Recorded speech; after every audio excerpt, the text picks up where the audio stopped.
Pak Ketut, Sekretaris DPD yang saya hormati dan jajaran DPD yang hadir kesempatan yang berbahagia ini, sahabat saya, Ketua DPC, Bu Nia dan seluruh pengurus DPC Kota Bandung, Kabupaten Bandung, Kang Yayat sama TNG. Saya kenal banget. Artinya beliau itu teman saya sekolah di Ciamis. Para bapak, ibu, sekalian yang saya hormati, saya banggakan. Satu kebanggaan, satu kebahagiaan saya bisa bersilaturahmi bertatap muka. Minimal dengan pertemuan hari ini, dan tentu saling kenal. Kalau saya ke Kopo nanti, kalau kemalaman, kalau kelaparan, tidak ada kelaparan, kira-kira banyak saudaranya mas sekalian. Sekalian, tadi sudah sampaikan saya sejauh dari data. Saya di PDI tahun 94, jadi sekarang sudah 30 tahun Pak. Saya sempat jadi anggota DPRD di Ciamis 99-2004, sempat jadi ketua DPRD di Ciamis 2004-2009, sempat jadi wakil bupati Ciamis tahun 2014. Setelah itu pulang ke kampung halaman, jadi bupati Pangandaran 2016-2021, 2021 sampai sekarang. Ya insya Allah akhir masa bakti itu nanti di setelah gantinya bupati masih berbeda. Ngomong apa ya? Jadi saya tanggal 29 September patutnya. Malam-malam ditelepon oleh Pak Ono yang intinya saya harus maju jadi gubernur. Sebagai kader partai yang sudah dibina 2 tahun, ini penugasan, ini perintah partai, maka sebagai orang muslim saya mengatakan Bismillahirrahmanirrahim. Saya siap maju, saya siap melaksanakan tugas, karena ini kewajiban partai, tidak menghitung punya uang atau tidak punya uang. Tidak menghitung, calon yang satu surveinya sudah tinggi. Bagi kita adalah ketika sudah ditugaskan maka wajib dilaksanakan. Bung Karno mengatakan, lakukan tugasmu, jangan kamu hitung untung ruginya sekalian. Ketika saya maju, tentu apa yang akan dilakukan, tentu saya mencoba mendalami Jawa Barat. Bu, Bapak, Jawa Barat ini dalam konteks kemajuan yang ditujukan dengan angka IPM di Jawa ini urutan keempat. DKI, Jogja, Jatim, baru Jawa Barat, Jateng dan Banten. Dan itu satu. Saya mencari tahu kenapa kita urutan 4. Ternyata kabupaten yang 27 ini, yang satu maju, yang satu belum begitu maju, yang satu malah tidak maju. Jadi disparitas kesejahteraan satu sama lain antara kabupaten kota itu jadi gap yang cukup dalam.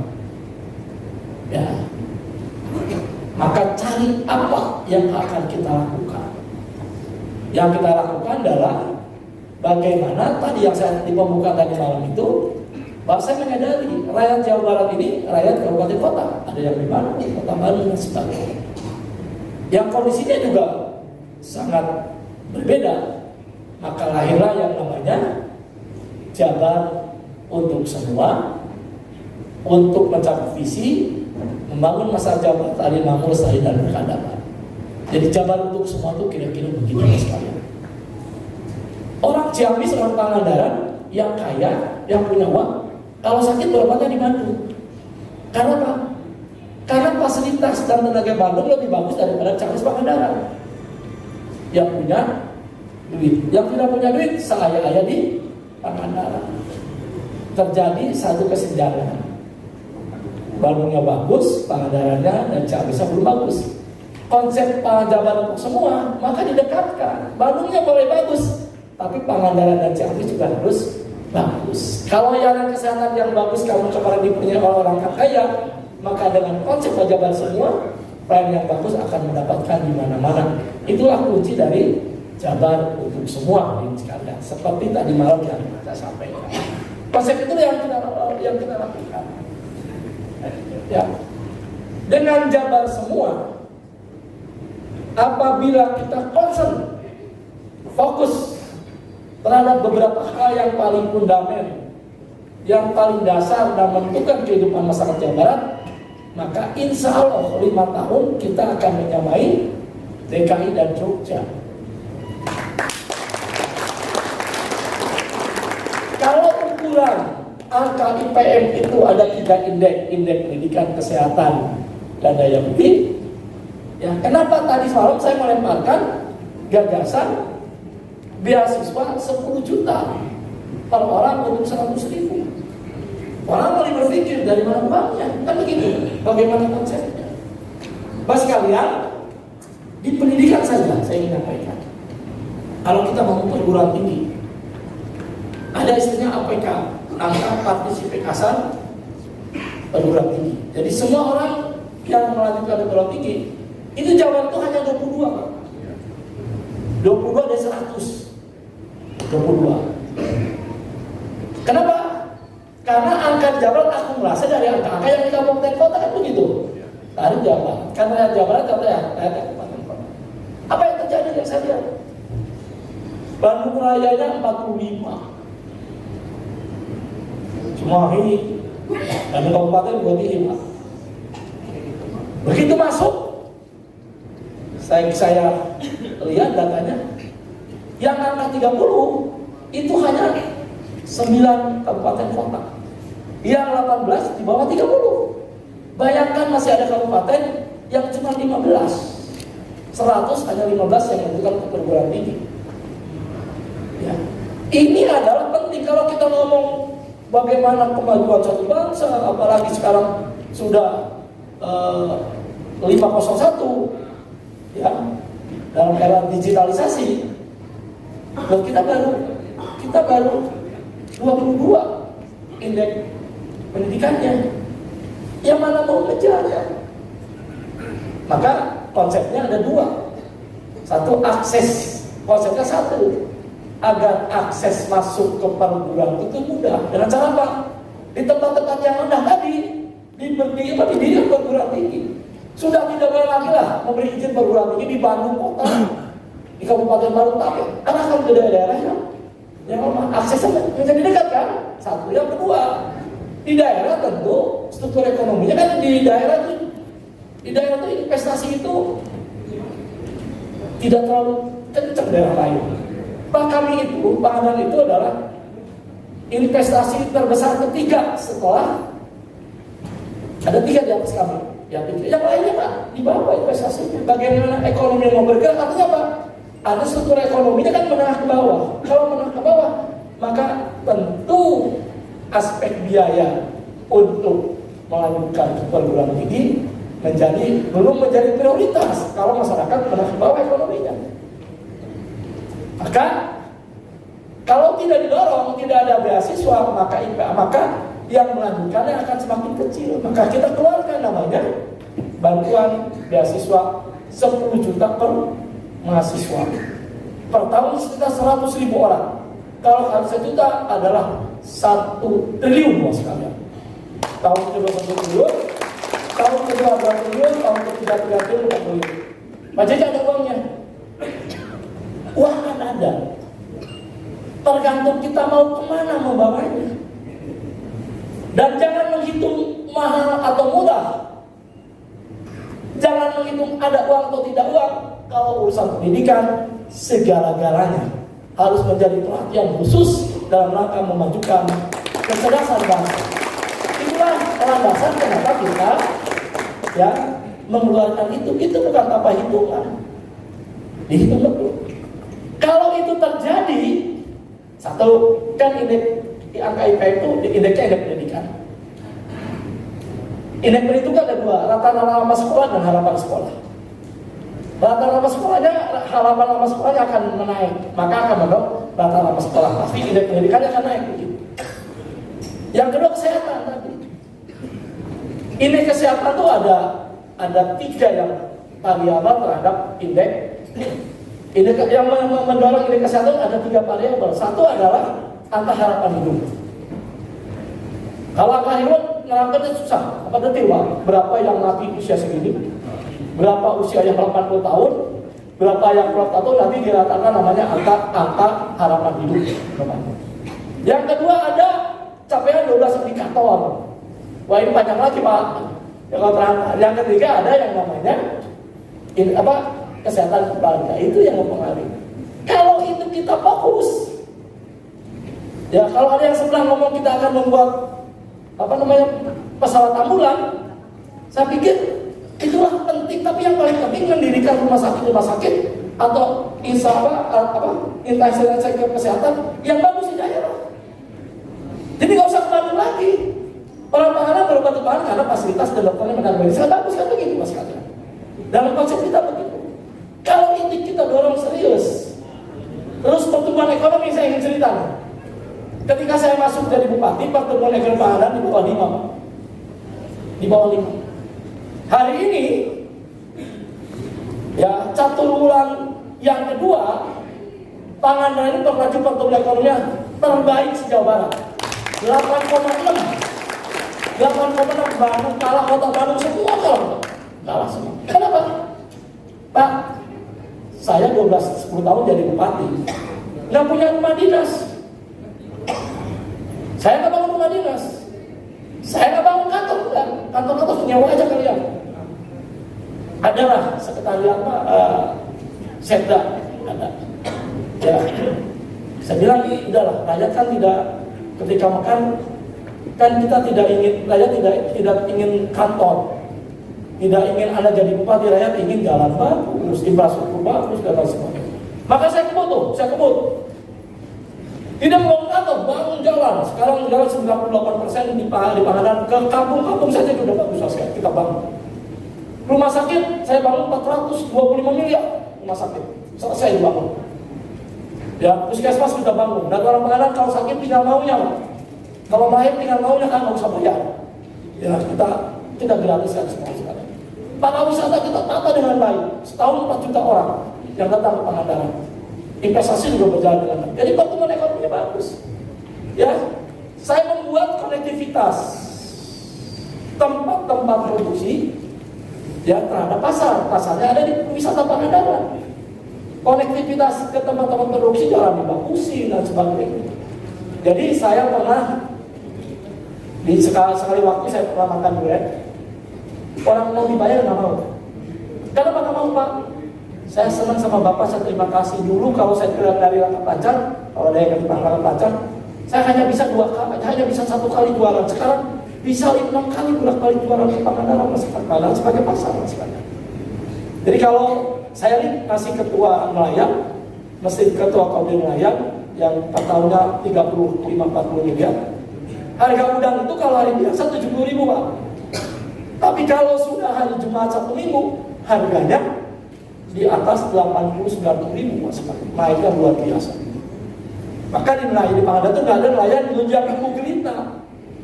Satu karena persoalan itu, yang kedua istrinya tadi kata Pak Ketut bisa jualan ikan dan sebagainya. Ya, kalau musim ramai tidak ke laut tapi menjadi perahu pesiar dan sebagainya. Dagang kelapa muda, ya sekarang dia beli 2.000 bisa jual 5.000, artinya 3.000, kalau 10 aja sudah 30.000 lakunya kan begitu. Ya, dan lakukan semua. Apa yang terjadi? Yang terjadi pengangguran terkecil sejauh barat ada di Pangandaran.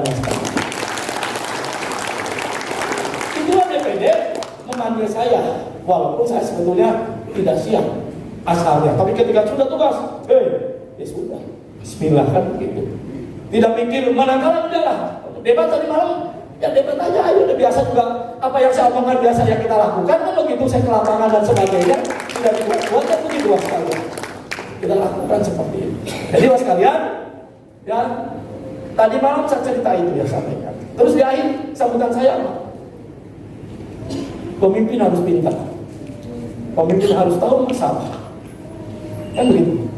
Tapi segala-galanya pemimpin harus dekat dengan masyarakat. Maka alur koordinasi, alur komunikasi harus dibuka sebesar-besarnya. Pak Bu, kalau ke rumah saya tidak ada buku tamu. Pak Ketut sudah janji atau belum urusan apa? Enggak ada di panganan di rumah saya. Orang kapan saja mau datang, saya terima dengan baik, Mas. Ya. Dan dari situ saya dapatkan, oh iya, laporan itu dari dinas anak buah saya, iya. Tetapi yang lebih pres laporan itu dari rakyat sendiri tentang kemiskinan. Kan kalau rakyat datang ke pemimpin apa? Ngeluh, curhat, minta penyelesaian. Kan begitu. Oh, jadi tahu kita.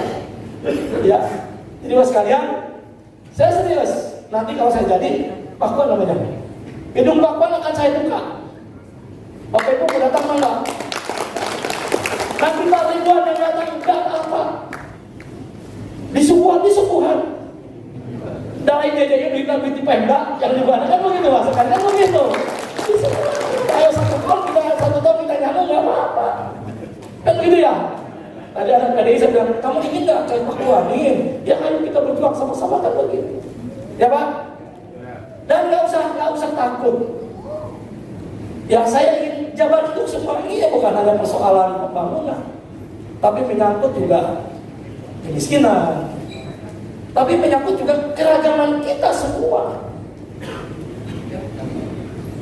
Ya nggak ada di panganan para kelahiran di sana. Dulu ada membentangkan apa? Faruk Natal ya? Natal, saya turun. Pak, saya bilang, ngapain ini? Saya katakan, Madinah itu dibuat negeri yang madani, negeri yang berkeragaman, menghormati satu sama lain. Satu. Yang kedua, saya ini partai yang ajasnya Pancasila, keragaman kebinekaan itu sangat dihormati. Ya, sangat dihormati. Jadi, saya tentu akan turun langsung apabila ada persoalan mengenai pemberian gereja, ribut dan sebagainya, pasti saya turun langsung. Ya, jadi ya sudah. Nabi mengajarkan agamamu, agamaku begitu. Saling menghormati satu sama lain, ya tidak saling mengganggu, menghormati. Saya dididik di partai dan begitu begitu. Ya, keragaman NKRI hormati Pancasila sebagai dasar negara, selesai itu Pak. Jadi nggak usah takut. Ya nggak usah takut. Ya saya tentu akan melindungi. Saya akan belajar dari Ibu Mega, belajar dari Gus Dur, bagaimana melindungi minoritas, bagaimana melindungi suku yang lain agar hidup berdampingan. Jawaban untuk semua itu hakikatnya begitu Mas.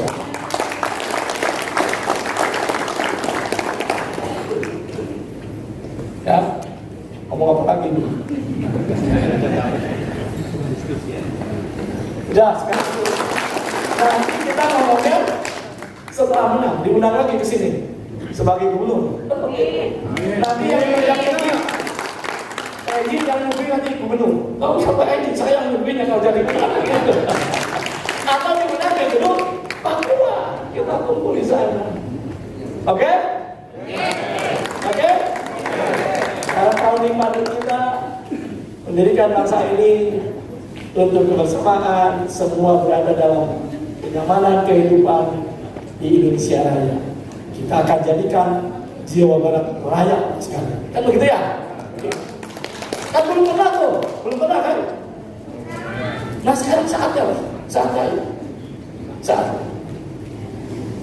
Saya nggak suka Pak, protokol terlalu ketat.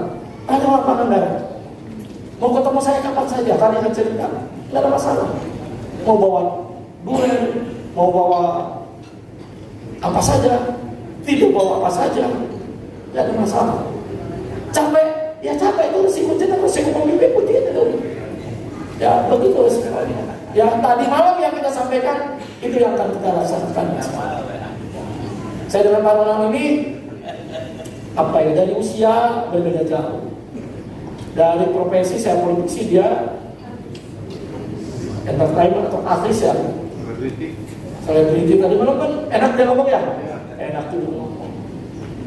Wira Dinata, Surat Praja. Aku jadul, kolonial, milenial. Kaset, lebih kaset dari Cipro Majikan, lebih kaset dulu kan juga ada gitu. Begitu Bu, makasih. Cukup ya? Cukup? Ayo, menang dulu lah ya. tenang dulu, ya menang dulu. Jadi Pak Ketut, saya juga agak pede gara-gara debat tadi malam nih, kemana-mana agak pede sih debat tadi malam. Tadi juga efek debat ke anak-anak PAC ya, jadi pede juga mereka. Ya, saya juga pusing. Debat ini saya sudah mengikuti ke-5 kali.